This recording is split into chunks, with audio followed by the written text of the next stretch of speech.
So yun guys, so ngayon naman guys nag-alkal puli na naman tayo ulit na.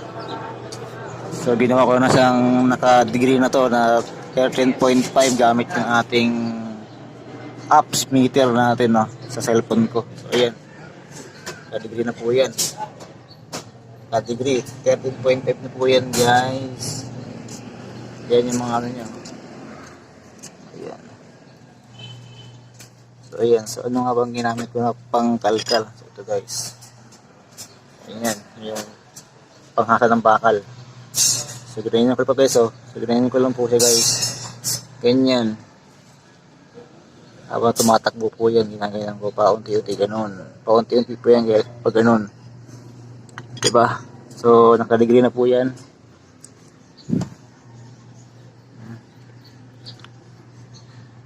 Yan. So naka 13.5 na po yan. So dito ko pinatong sa ating salamin, dito ko sa pinatong, tapos minensure ko muna siya, pinatong ko dito, tapos dito ko ng cellphone, tapos sa gitna na siya, tapos ako siya naka-degree, no? So 13.5 na po yan guys, diba? Ito ay may modify ko lang din to, modify. So yan guys, so mga gusto magpakalkal yan, meron na po tayong may sample na po tayo dito sa akin. So pinipinish ko na lang siya kasi ano yun, sobrang gaspang niya kasi gawin nga nito, sobrang gaspang kasi nito, no?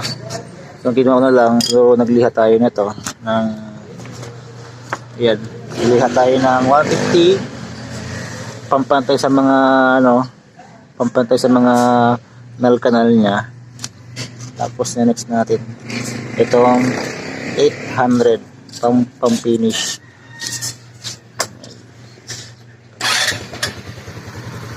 Yan, i-piso lang guys, piso lang siya. Ayan, ayan, i-finish na lang siya, i-finish na lang, i-finish. Pag makinis na, ito pa tayo.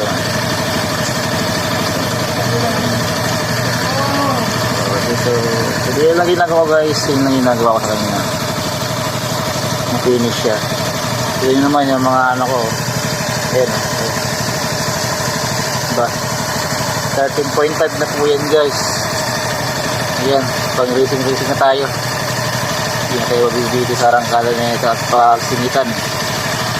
Ayan, finish lang. Sa mga ano dyan, so nakaka ng idea kung anong gagamitin ninyo pang kalkal. Ayan pang kalkal so gagawin nyo na guys, gagawin nyo lang isasabig nyo dito guys, sasagad nyo dito, gagawin nyo para may kantuhan kayo, gilid nyo gano'n, paunti-unti guys, gano'n. Ayan, isa lang tayo.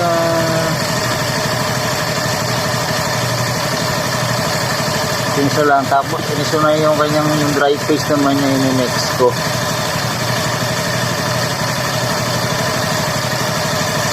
Okay, yan. So makinis na guys, makinis na, hindi man siya solid na pero makinis na guys. Yan,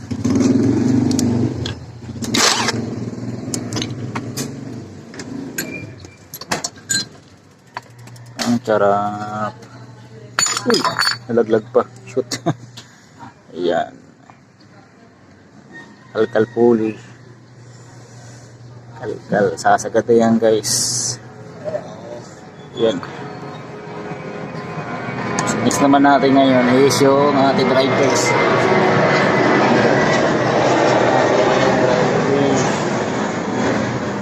Ayan. Next naman natin yan ang ating drive base. Yan, mas na natin yan, ating drive base. Ito naman ang ating kakalkalin, i-redegree din natin yan guys para magpantay, kasi hindi pwede na yung pulley lang hindi maluwag, kasi hindi pwede yung pulley lang yung ating kakalkalin, dapat pati drive base din. ating magic washer. Ano, wala pa.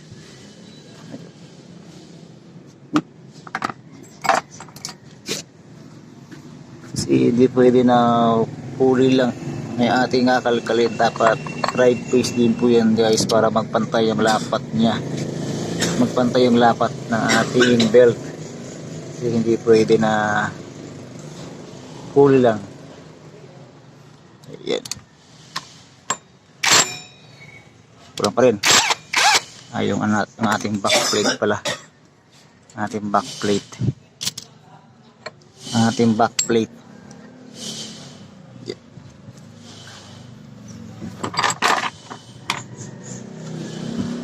Yan. Ito ang ating backplate. Tapos ayan. Dry face washer.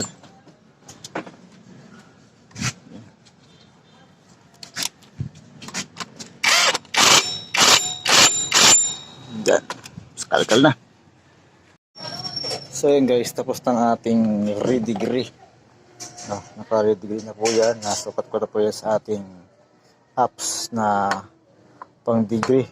Hindi kailangan bumili ng mga mahaling cellphone lang.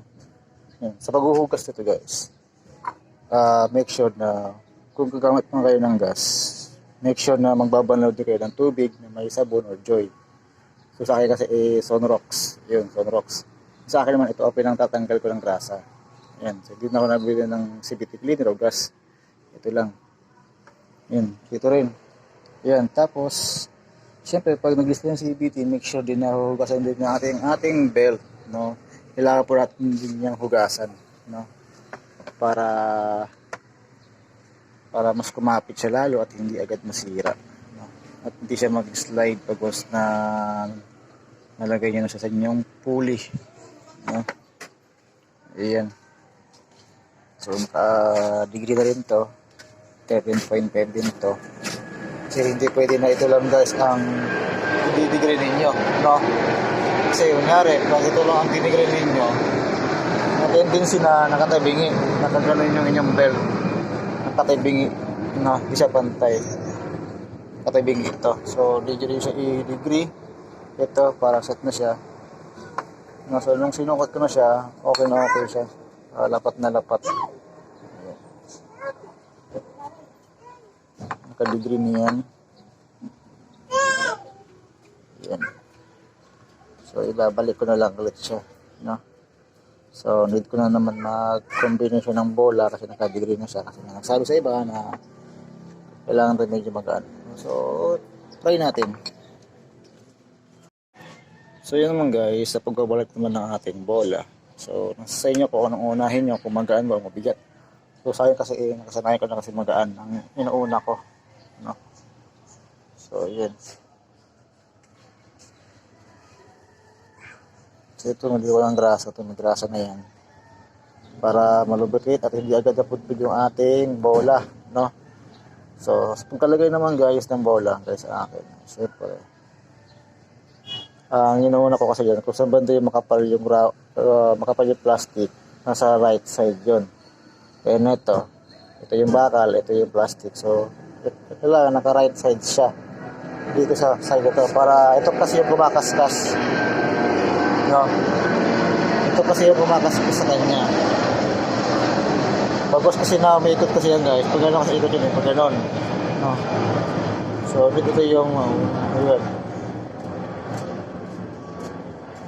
So dito mauna. So sa akin kasi sa akin, so may time na inuuna ko yung malaki, inuuna ko yung maliit, sa yung magaan. So yung sa akin kasi yung magaan na inuuna ko. So nasa inyo pa rin guys, kung ano unahin niyo. Yan, tapos mabigat. Sa banda yung makapal, ditong side. Yan. Ganun guys, ganun lang.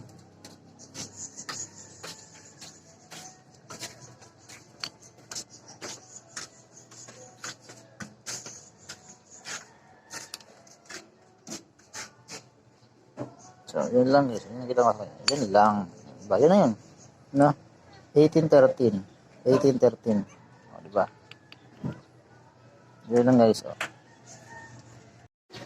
Tapos sa pagbabalik naman ng backplate guys, kahit magano naman yan, kahit magkaano naman to, magkabaliktaran kung saan ang unahin ninyo. Kasi sa naman yung make sure na goods yung inyong slider piece, no? Pwede naman yan ganyan guys eh. Ganyan or ganyan. So magkano naman yan guys, wala problema dyan. So, yan. Ito yung kain niya. No? Ito yung kinarap ng karaan. Sagad dyan. Yan. Tapos, kunin natin yung ating ayan. Kunin natin to. Yung sa ano guys, ano na naman, sa paglalagay naman na ito guys, sa magic washer. Nasa inyo guys kung iuuna nyo siya o iuhuli. Ganyan. Para ito yung mauuna doon. Mga ganun siya o mga ganun. Kaya kasi guys, inuuna ko. Yan. Yung kasi talaga inuuna ko. Ginagawa ko talaga siya. Kasi ito kasi guys, pantay na pantay kasi ito guys eh. Pantay na pantay kasi ito. Pantay na pantay yan. No. Patapitin dito. No, yan. Yan siya. Yan.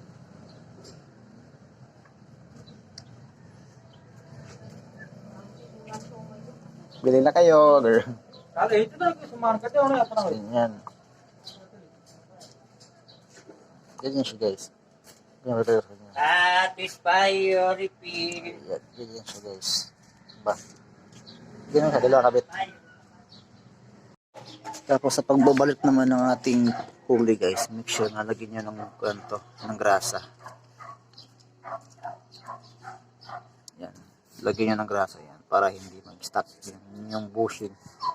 Yung pulley bushing yung babakal kasi yun. Sa pagos kasi na po nakuha ng kalawag na so mahihirapan kayo magtanggal niyan. Yan.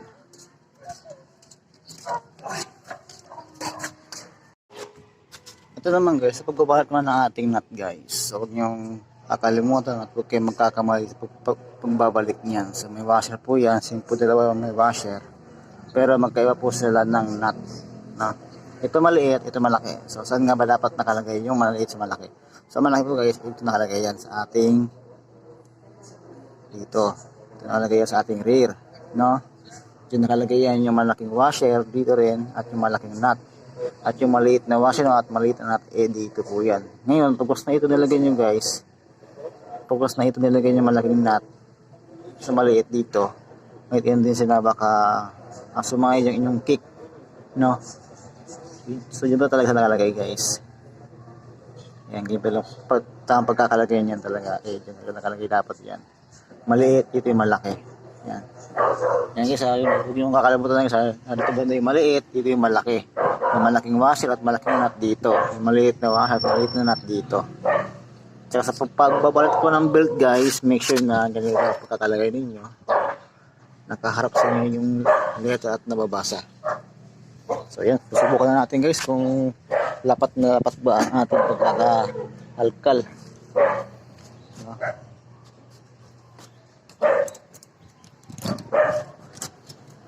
Grabe ang kalkal to.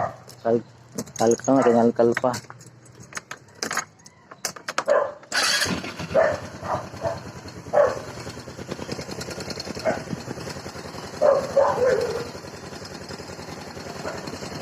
Ayan.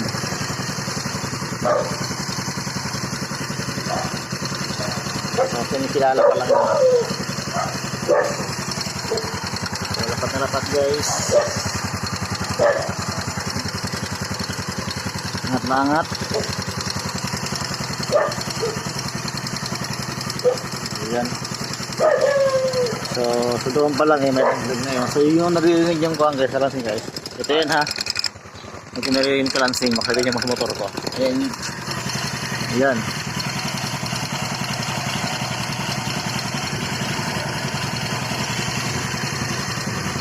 Ito naman guys, sagad naman talaga nakakasagad yan. So ang ginawa ko lang dito, ready na lang siya para quick response yung ating makina, yung ating CVT.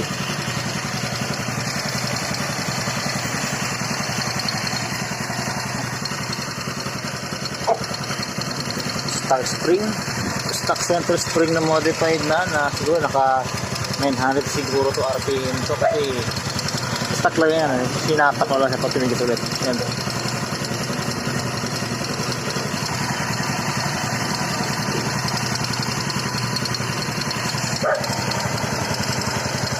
Ayun, bubang baba.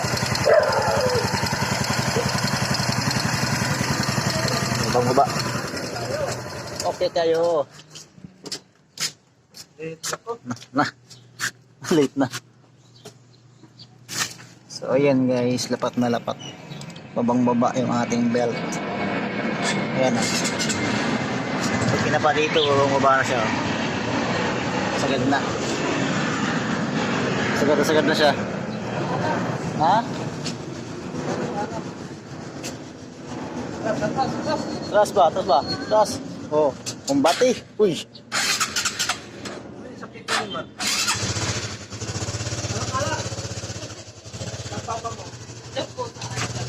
Ayan. So yun guys, so ito lang pinanggamit ko sa kanya, pangkalkal, ito lang naman.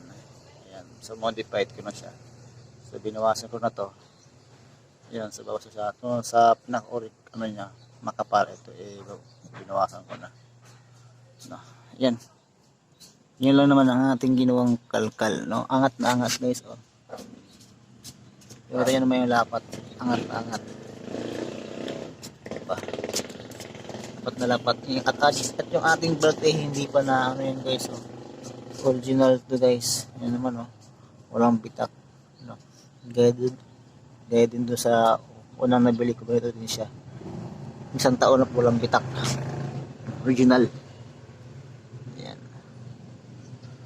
So yun lang guys, ang ating ko na yun. Shinare ko lang kung paano tayo magkalkal ng pulley at nakaramang yung torque drive natin. So sagot na sagot yan guys. Yan. Ba.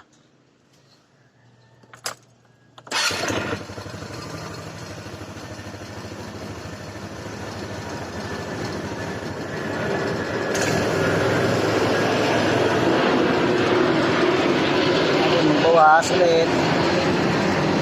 Ayan.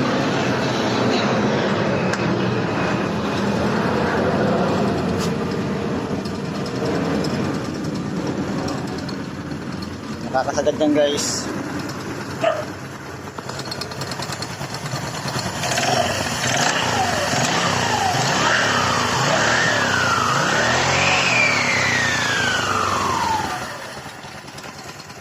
Alright. Sulit. Diba? Oh. Yun lang guys, ang ating kalang guys. So kung napansinin yan, may talagang na naka-washer, maliit washer. Ayan.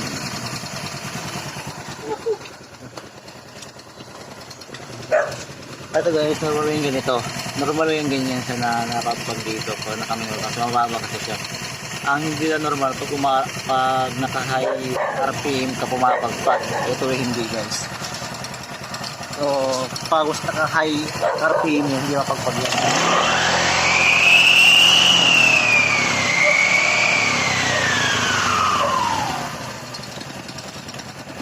No? Ayan. Pag naka-high RPM, hindi siya mapagpag. Kapag ganyan, okay lang yan guys. Normal yan. Sanay sa mga ganyan-ganyan. Ayan. Yan.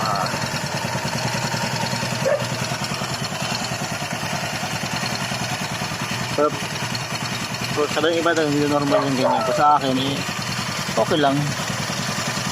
Okay lang yan sa akin. Diba? Yun lang kasi ating gawin guys. So nag-share lang tayo ng ating na DIY kalkal pulley.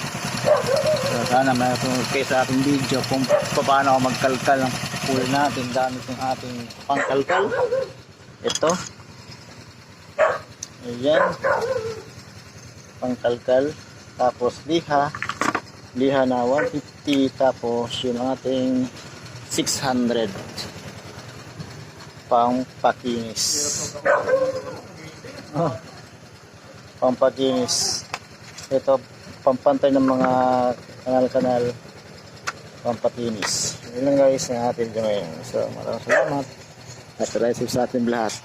God bless.